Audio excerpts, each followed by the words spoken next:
The holding room was small but comfortable with 3 chairs and a table made from some kind of smooth metal. Daniel Carter sat calmly while Amy Rodriguez paced back and forth like a caged animal. Kevin Park tapped nervously on his communication device, which had been disabled when they arrived. "This is insane," Amy muttered for the 10th time. "We came here as diplomats and they are treating us like terrorists." "Maybe we are terrorists to them," Daniel said quietly. "We just do not understand. How yet?"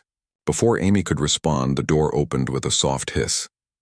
Security Director Vosatan entered along with 2 other aliens Daniel had not seen before. One was covered in thick fur and had 4 eyes arranged around his head. The other looked like a walking tree with bark-like skin and leaves instead of hair. "Ambassador Carter," Vosatan said, "the Council has decided to give you one chance to explain yourself before making their final decision about your fate." "I appreciate their patience," Daniel replied. "May I ask what exactly I did wrong?" The furry alien spoke next in a voice that rumbled like distant thunder. "You spoke of impossible things, human. You claimed that beings can disagree without one destroying the other. Such lies are dangerous because they give false hope to those who should accept their place in the natural order." The tree-like alien rustled its leaves in agreement. "Order comes from strength. The strong rule and the weak obey. This has been the way since life first crawled from the oceans of our worlds. To suggest otherwise is to invite chaos." Daniel leaned forward with interest rather than fear. "What if I could show you that cooperation is not chaos but actually creates more strength than fighting ever could?" All 3 aliens stepped back as if Daniel had threatened them with a weapon. Vostan's scales turned bright purple, and he spoke rapidly into his communication device again. "Security alert level is now maximum," announced the station speakers. "All diplomatic personnel are ordered to emergency stations. This is not a drill." The furry alien pointed one clawed finger at Daniel. "You see? Even speaking of such things causes panic and disorder. Your words are like poison that spreads through the minds of thinking beings." "But why?" Daniel asked, genuinely confused. "Why is the idea of working together so frightening?" The tree alien's leaves trembled with what might have been anger or fear. "Because it cannot work. Every species that has reached the stars has done so by conquering all rivals. The weak were destroyed or enslaved. The strong took what they needed.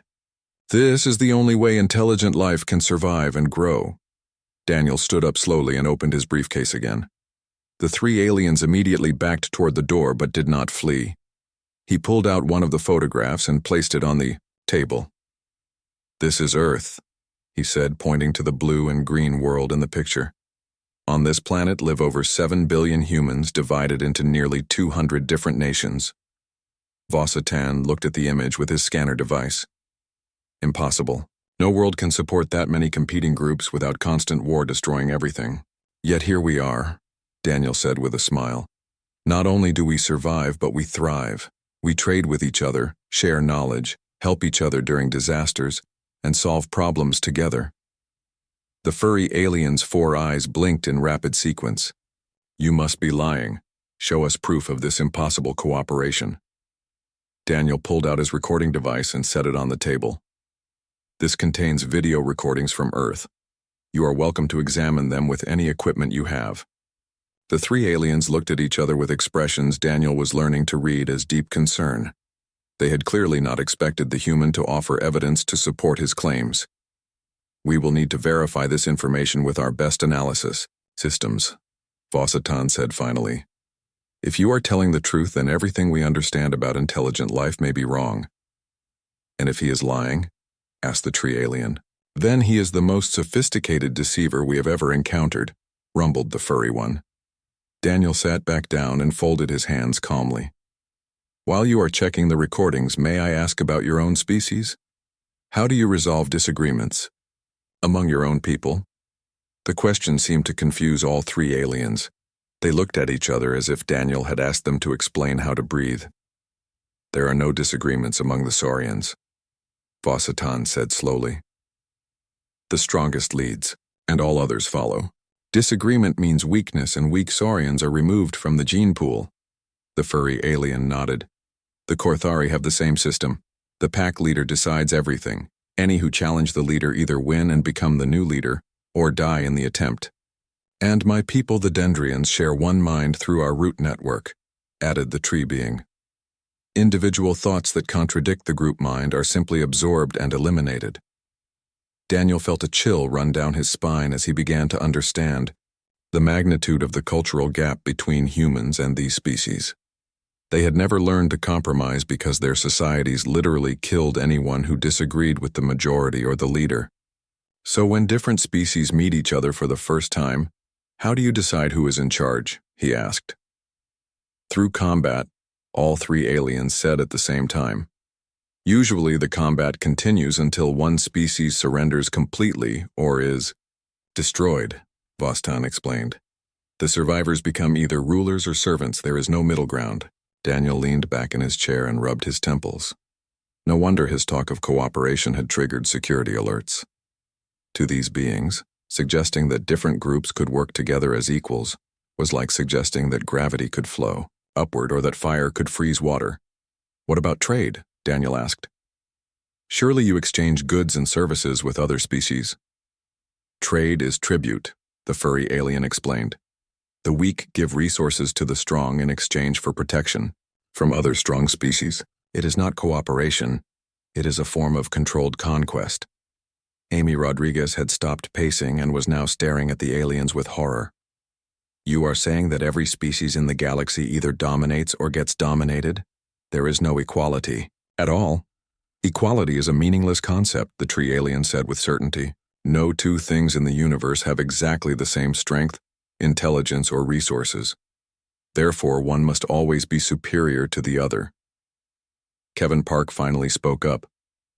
But what about friendship? Do you have friends among other species?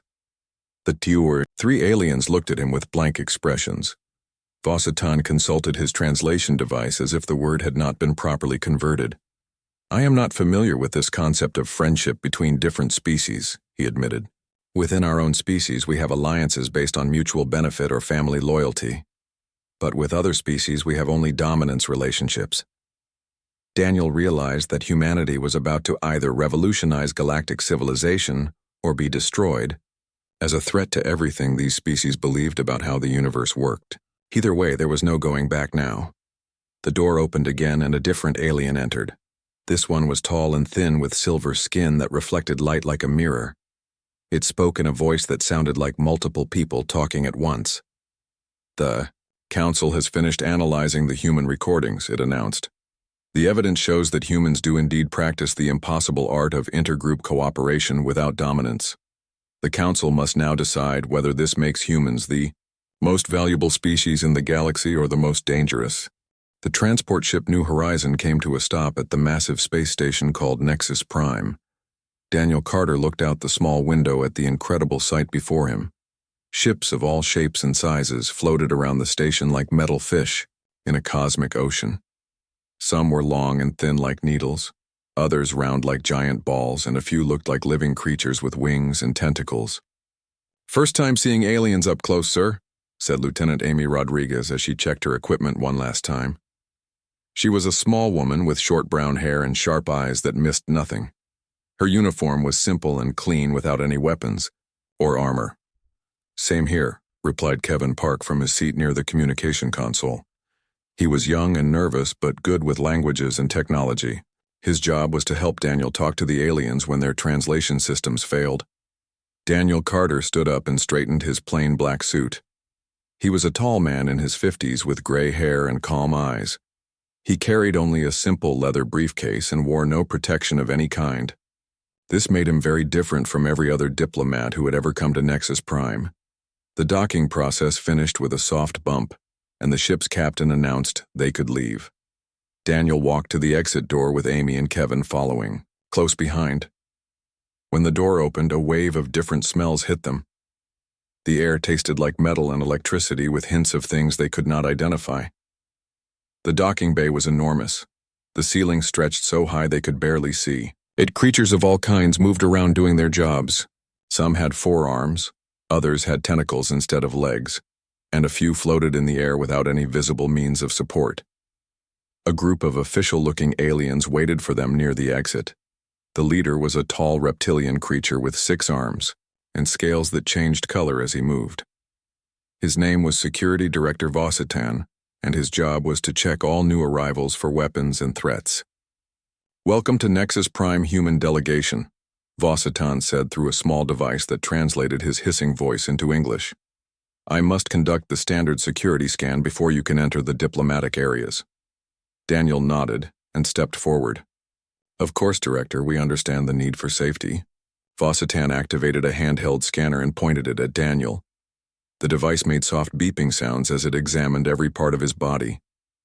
After a few minutes, Vositan looked at the readings with confusion. He scanned Daniel again, then checked the device to make sure it was working properly. "This is most unusual," Vositan muttered to his assistants in his own language before switching back to English. "Ambassador Carter, my scanner shows you carry no weapons of any kind. No energy blasters, no molecular disruptors, no neural stunners, not even a simple blade." "That is correct," Daniel replied with a slight smile. "But how do you plan to defend yourself or Project Strength during negotiations?" Daniel opened his briefcase and showed the contents to Vositan. Inside were sheets of paper with writing on them, a few photographs of Earth, and a small recording device that looked very primitive compared to alien technology. "These are my weapons, Director," Daniel said calmly. The other aliens in the group began talking among themselves in worried tones. Vositan's scales shifted to a bright orange color which Daniel guessed meant concern or alarm. "I do not understand." "Human," Vositan said. "These appear to be simple information storage devices. How can they serve as weapons?" "They contain something far more dangerous than any gun or bomb," Daniel answered. "They contain ideas." The translation devices of several aliens made strange noises as they tried to process this statement. A floating creature with crystal-like skin drifted closer to examine Daniel with eyes that glowed like small stars. "What kind of ideas could be dangerous enough to replace proper weapons?" asked the crystal being in a voice that sounded like wind chimes. "Ideas about how different people can work together without fighting," Daniel said. "Ideas about solving problems through talking instead of killing. Ideas about making everyone stronger instead of making enemies weaker." The silence that followed was complete. Every alien in the docking bay stopped what they were doing to stare at the human delegation. Vositan's scanner began making warning sounds and his scales turned bright red. "Security alert level orange," announced a voice from hidden speakers. "Unusual threat detected in docking bay 7. All units maintain ready status." Daniel looked around in surprise as alien security forces began moving toward their position. Soldiers in powered armor took positions near the exits while floating defense drones emerged from hidden panels in the walls. "Did I say something wrong?" Daniel asked Vositan. The security director was now speaking rapidly into a communication device while his scales flickered between red and purple. Other officials were backing away from the human delegation as if they carried a deadly disease. "Ambassador Carter," Vositan said when he finished his urgent conversation, "you have just described concepts that our threat assessment systems classify as extremely dangerous to galactic stability. The Council leadership has been notified, and they are currently debating whether to allow you to proceed, or whether you should be contained immediately for the safety of all species." Amy Rodriguez moved closer to Daniel and whispered, "Sir, I think we might have a problem." Kevin Park was watching the alien soldiers with growing concern. "They look like they are getting ready to arrest us or worse." Daniel remained calm despite the weapons now pointed in their direction. "Director Vositan, may I ask what your people find so threatening about cooperation and peaceful problem-solving?" "Because such things are impossible," Vositan replied as if stating an obvious fact. "All intelligent species survive through strength and dominance. The weak serve the strong or they die. There is no other way to maintain order in the universe." "But what if there was another way?" Daniel asked gently. The question sent another wave of alarm through the assembled aliens. Vositan's communication device began buzzing frantically and the security alert level jumped to red. "Attention all personnel," the station announcement system declared. Security Condition Red is now in effect. The human delegation is to be escorted to secure holding pending council decision. This is not a drill. Daniel looked at Amy and Kevin with a mixture of understanding and worry. They had come to Nexus Prime hoping to make friends and join the galactic community. Instead, they had somehow become the most dangerous visitors in the station's history, simply by suggesting that beings could disagree without destroying each other. As alien security forces surrounded them with weapons drawn, Daniel realized that humanity's greatest strength might also be their greatest liability among the stars. The simple human ability to find compromise and work together was apparently so alien to these species that they saw it as a weapon of mass destruction. The irony was not lost on him as armed guards escorted them toward detention. He had come, without weapons, carrying only ideas about peace and cooperation. Yet somehow those ideas were considered more dangerous than any gun ever made. The Grand Assembly Hall was bigger than any building Daniel Carter had ever seen. The ceiling stretched up so high it disappeared into darkness while the floor could have held a dozen football fields. Thousands of aliens filled the space, each group separated by energy barriers and environmental controls that let them breathe and survive in the same room. Daniel walked into the center of the hall with Amy Rodriguez and Kevin Park beside him. Their footsteps echoed in the sudden silence as every conversation stopped. Thousands of alien eyes, sensors, and other detection organs focused on the three humans who dared to enter without weapons or protection. The human delegation will now present their credentials to the Galactic Council, announced a voice that seemed to come from everywhere at once. Daniel looked up at the massive viewing platform where the council members sat. Each was different from the others, but all radiated power and authority. Some wore armor that glowed with energy. Others floated in protective fields, and a few were so alien that Daniel could not tell where their bodies ended and their technology began. Honored council members, Daniel began in a clear voice that carried across the vast space without any amplification.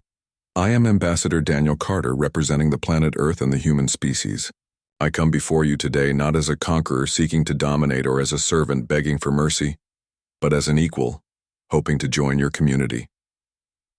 The reaction was immediate and alarming. Warning lights began flashing throughout the hall. Automated defense systems emerged from hidden panels in the walls.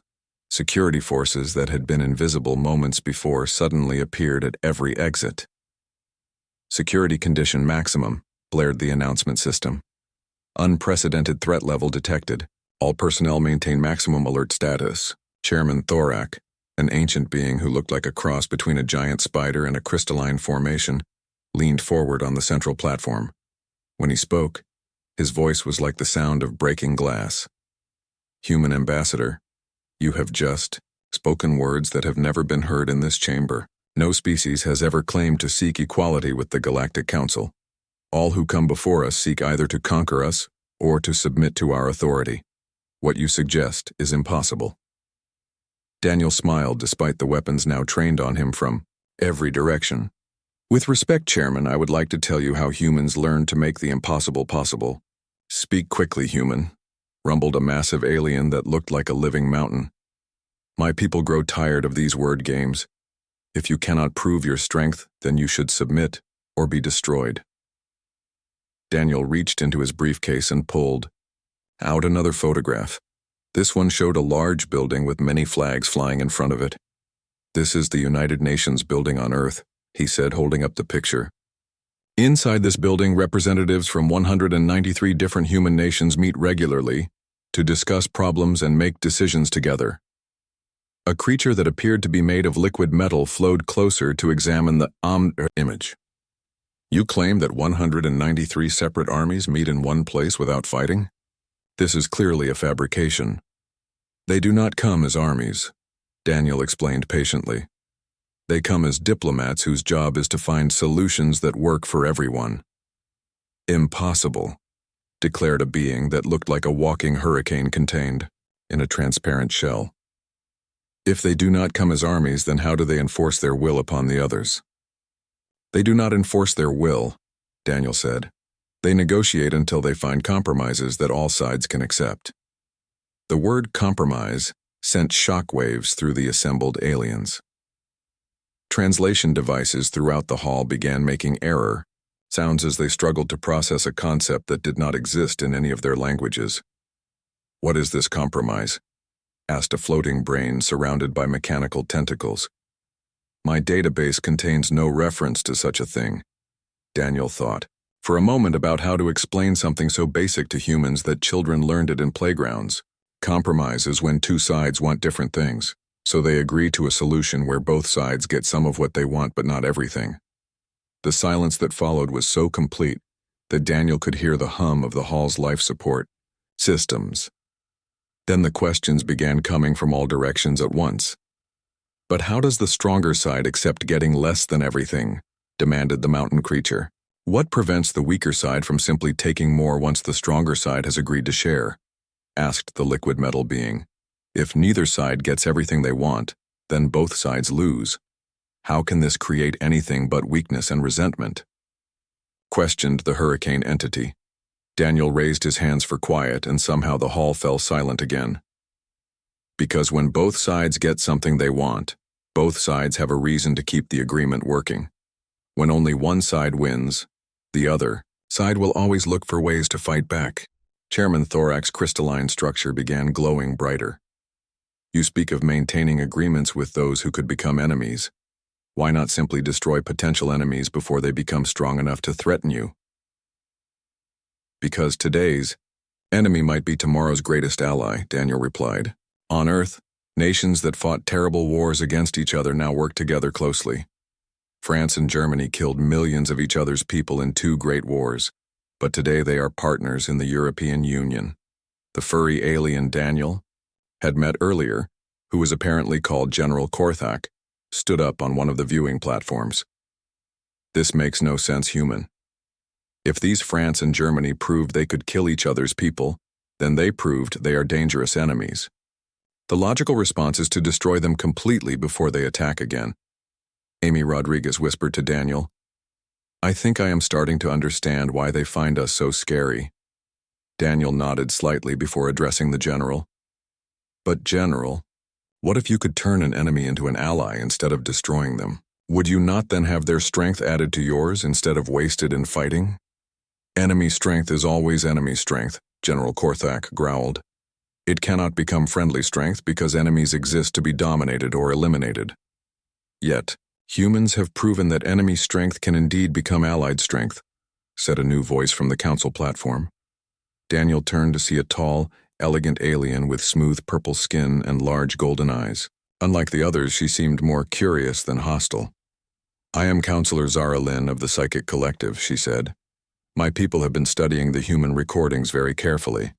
We have confirmed that humans regularly convert enemies into allies through this impossible process called diplomacy." "The recordings must be false," insisted General Korthak. "No species could survive using such methods." "Yet humans not only survived but thrived," Counselor Zara Lynn continued. "They went from small tribal groups fighting with primitive weapons to a planet-spanning civilization in just a few thousand years. Most remarkably, they did this without completely destroying any of their competing groups." "That is impossible," declared the mountain being. "Progress requires the elimination of the weak by the strong." Daniel saw his opportunity and took it. "What if I told you that humans became strong precisely because we learned not to eliminate our competitors, but to work with them instead?" The hall erupted in chaos. Aliens began arguing with each other in dozens of different languages. Warning sirens wailed as automated systems detected rising aggression levels throughout the assembly. Security forces moved into position as several species appeared ready to fight each other over the implications of Daniel's words.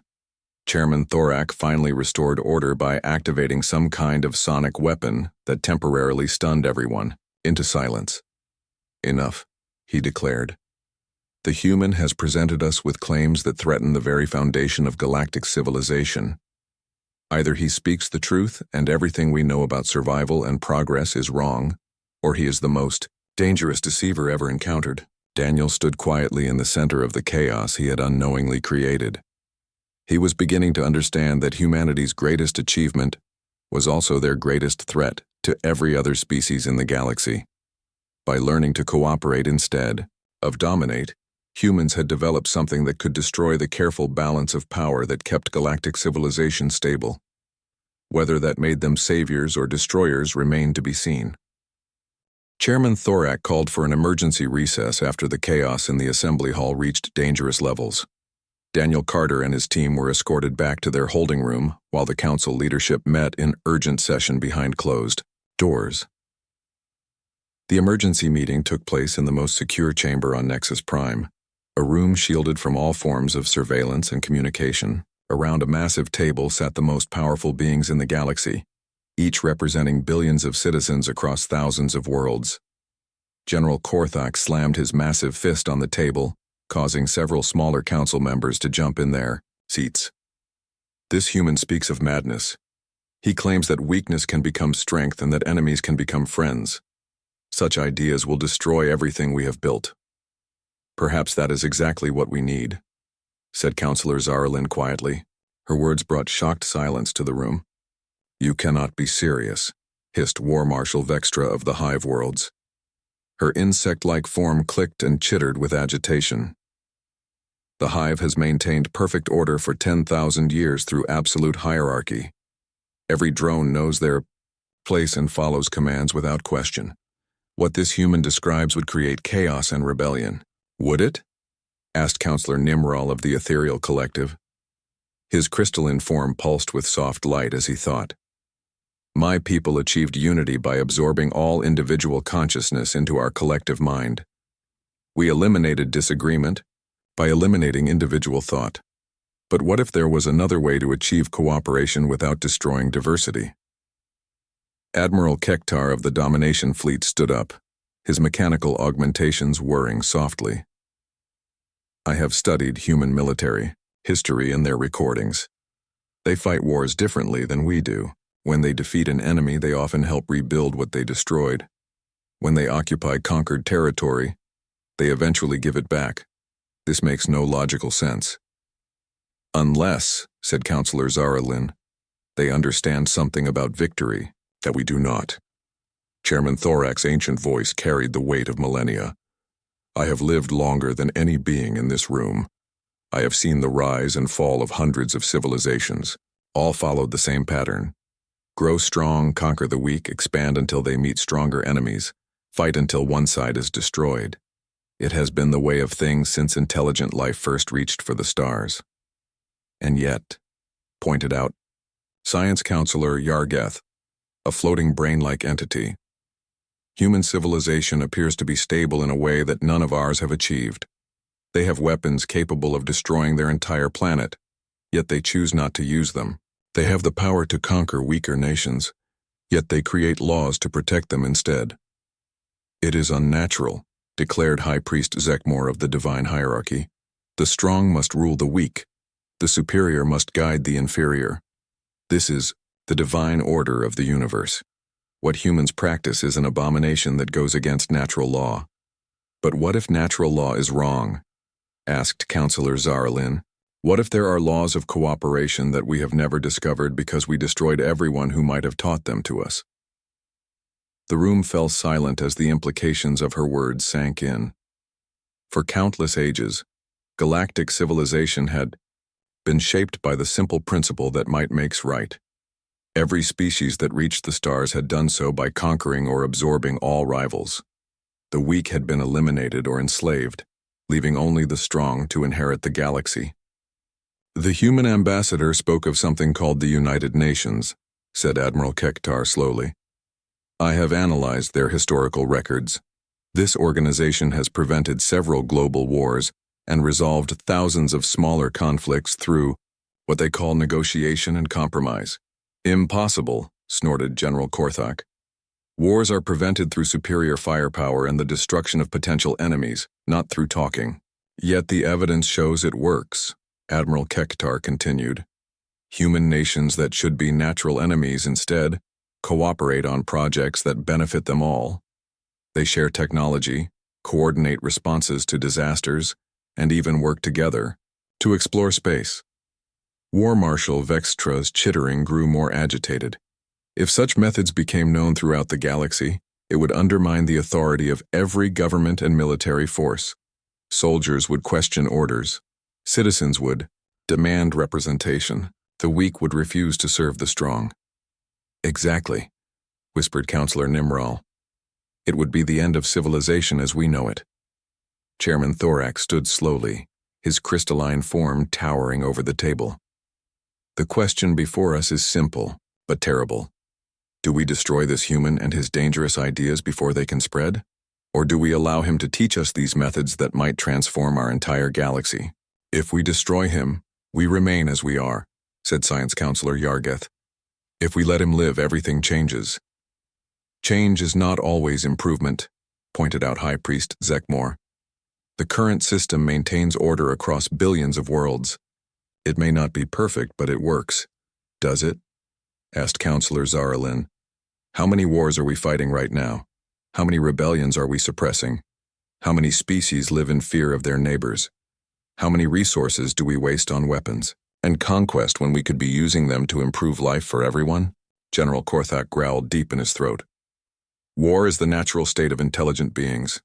Peace is only a temporary pause between conflicts. To believe otherwise is childish fantasy. The humans believed otherwise, pointed out Admiral Kektar, and they created the most successful civilization any of us have ever studied. Science Counselor Yargeth projected holographic displays showing human population growth, technological advancement, and resource distribution over time.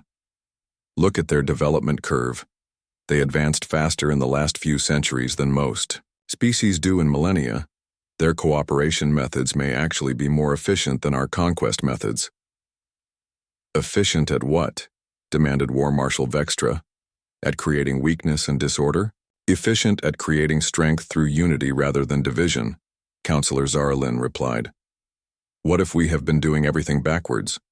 What if cooperation creates more power than domination? The debate continued for hours as the most powerful beings in the galaxy struggled with concepts that challenged their most fundamental beliefs. Outside the secure chamber, Daniel Carter waited patiently in his holding cell, unaware that his simple words about human cooperation had sparked the greatest philosophical crisis in galactic history. Finally, Chairman Thorak called for silence. We must make a decision. The human waits for our judgment, and every moment we delay increases the risk that word of his ideas will spread beyond our control. I vote for destruction, declared General Korthak. Better to eliminate the threat before it grows. I vote for preservation, said Counselor Zaralin. We must learn what he knows. One by one, the council members cast their votes while the fate of humanity, and perhaps the entire galaxy, hung in the balance. The weapon Daniel Carter carried was not made of metal or energy, but of ideas that could reshape civilization itself. Whether those ideas would be humanity's salvation or destruction would soon be decided by beings who had never imagined that enemies could become friends. The Grand Assembly Hall had been reconfigured for maximum security when the session resumed.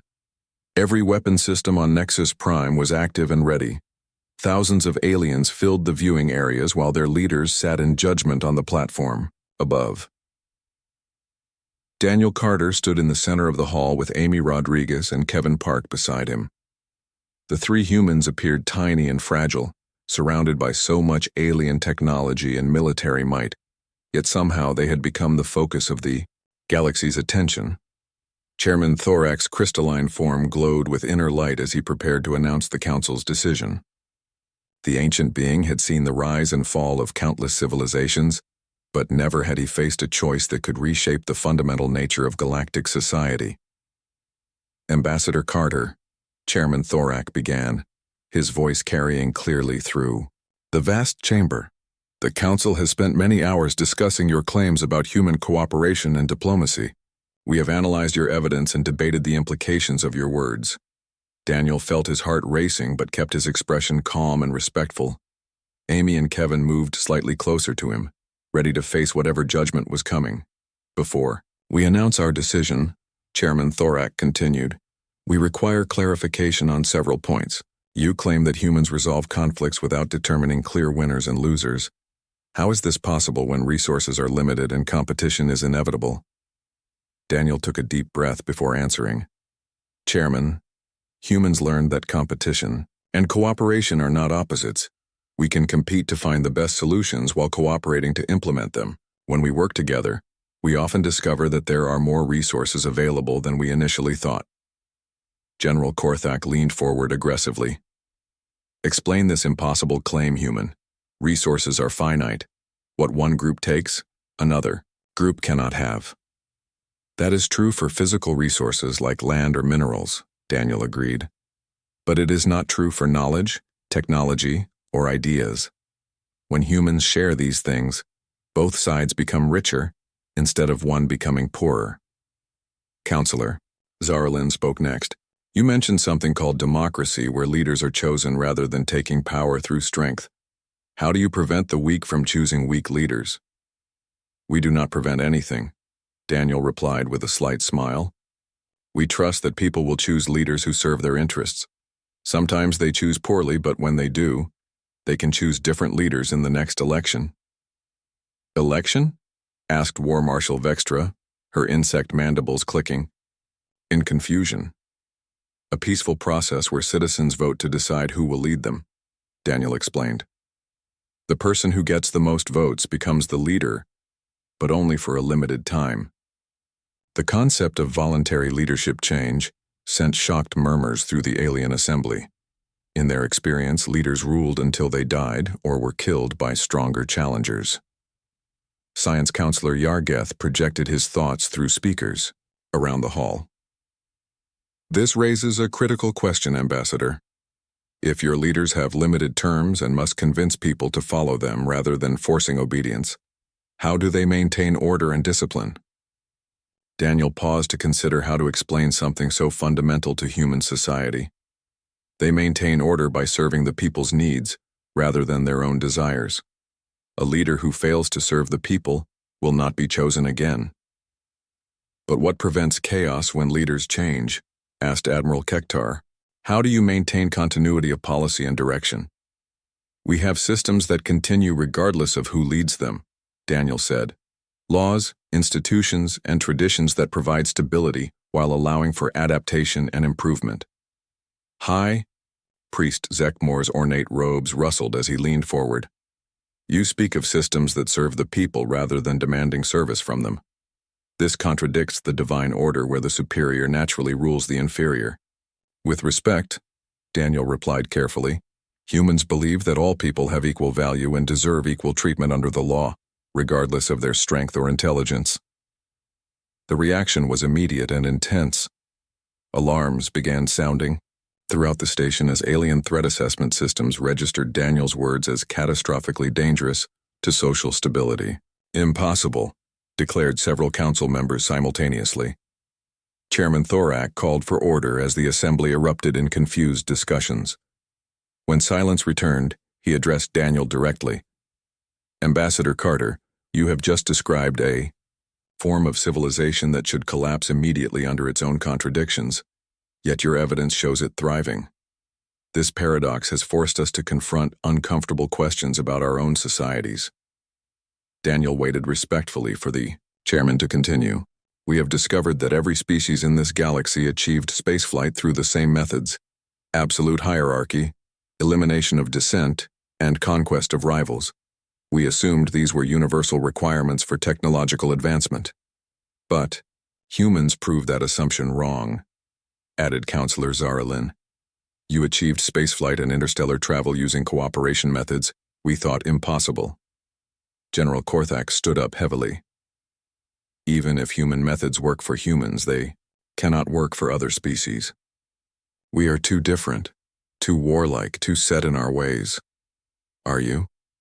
Daniel asked gently. Or have you simply never had the chance to try something different?